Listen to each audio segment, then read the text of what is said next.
Hello and welcome to another online video. This one demonstrates how to make a cold infused oil. Hello, this is Carol and I'm going to demonstrate how to make a cold infused oil. Now, cold infused oil is something I use in lots of medications, especially skin medications, ointments and creams.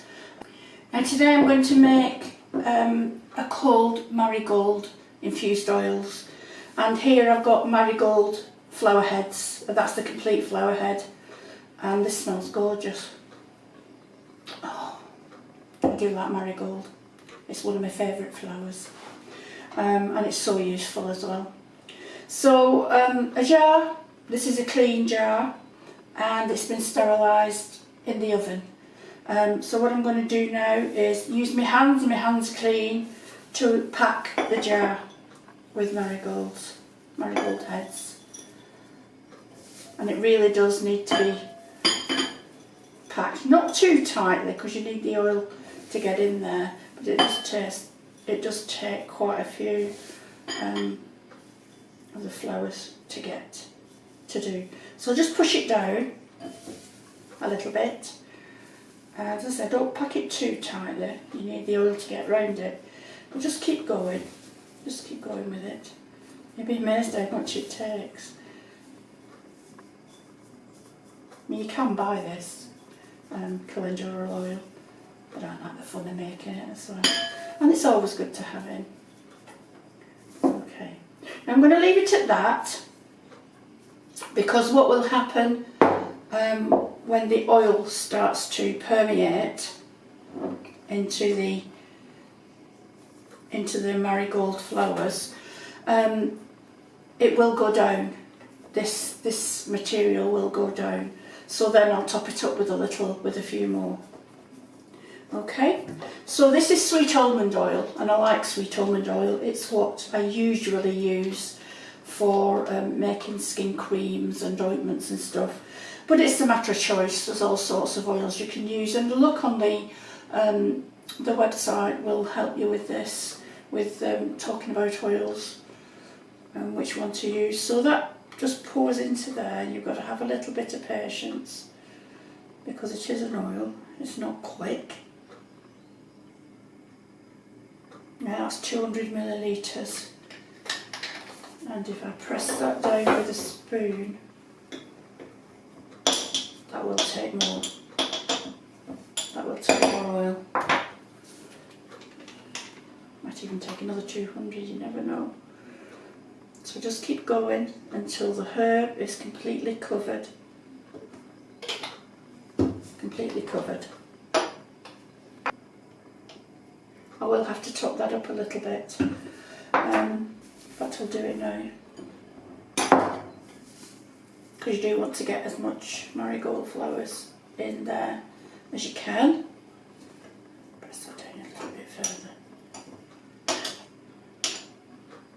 That's topped with oil. The oil covers the whole of the flowers. And put the lid on. So as you can see, this is a glass jar because I need the sunlight to get at it. So that will stand on the windowsill, on my kitchen windowsill, because my kitchen windowsill is in sun in the morning and it's in shade in the afternoon, and that's what you need. Don't put it in sun, in a window that's in full sun all day, because that's just too much. So what I've got with my kitchen windowsill I find is perfect. So it's up to you to find the right windowsill that works for you.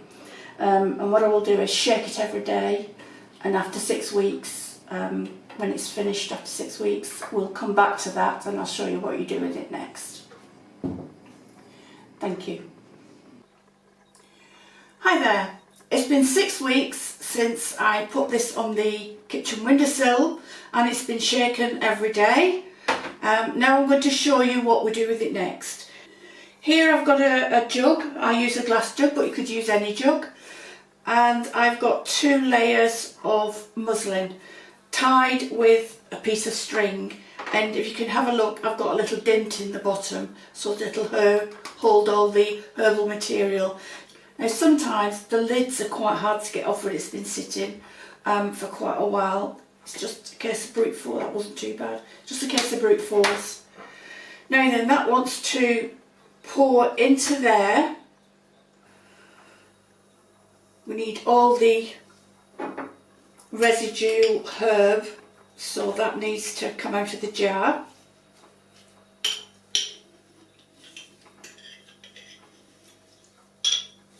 Amazing how much there is, and squash it all down. That's it. Now what we need to do is cut the string that's holding this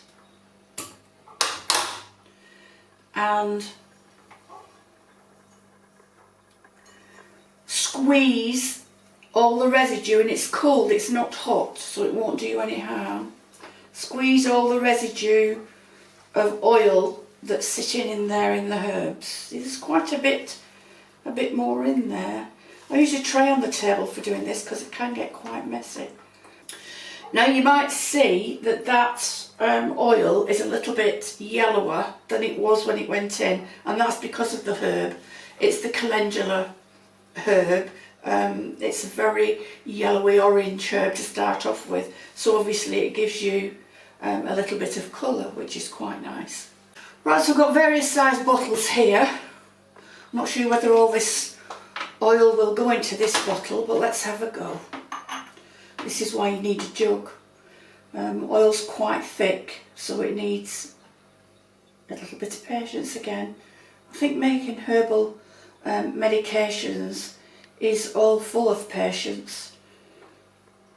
Let's go in. No, I think it might all go in.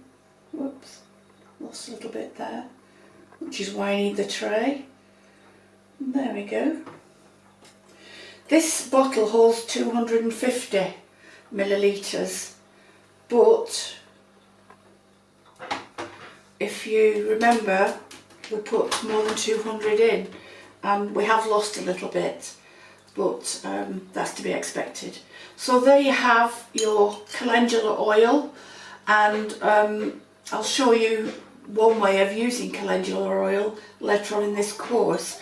But for now, you need to give the bottle a real good wipe with some kitchen roll and stick a label on so you don't forget what it is. And that's all there is to making cold infused herbal oils. Thank you. There is a great deal more information to be found in the online course Oils and Ointments that this video complements. There are a diverse number of online courses for you to take a look at on the UK online website in general. So take a look at www.theukonline.net and get involved in its forums, its Oakham Woods information repository, its online courses and much more. So come on in and take a look.